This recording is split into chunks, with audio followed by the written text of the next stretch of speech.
aprel sanasida ijtimoiy tarmoqda bizni kuzatayotgan obunachilarimiz mana xudo xolasa ekkan danaklarimizni chopig'ini qilyapmiz Motoblokda. Bu yer qora gilosi, vishnya, ko'p joyda olvali ham deydi Namangan tomonlarda. Degana jo'lti battan bag'i, xudo xolasa chiqishlari zo'r. Mana ko'p do'stlar birati orasida qurgani yo'q. Buni ertaga qatqalarini bo'shatib tikizamiz. Saqilib teshalatib tikizamiz o'ttasini. Hozir Motoblokda chopyapmiz. Agarda buni qatqalarini bo'shatmasak, ular quriydi.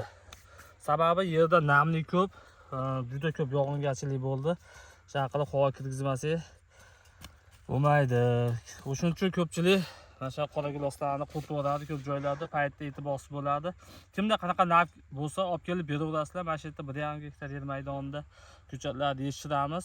Obunachilarim yaxshi biladi, buni to'g'ri Daniyadan chiqib 2 yilda payvand qilib katta qilguncha o'zimiz qaraymiz. Xudo xolasa kimda qanaqa nav bo'lsa olib kelib beraverasiz, payvand qilib ko'paytirib beramiz. Bunga ham ko'p navlar payvand qilamiz. Degana jo'ltiga, keyin Padvoyda ham bor. Viselda maksimum to'ramiz ham bor, ozroq, keyin Gizellar borcha. O'shlarda ham xudo xolasa Padvoylarda ham ulaymiz avgustda.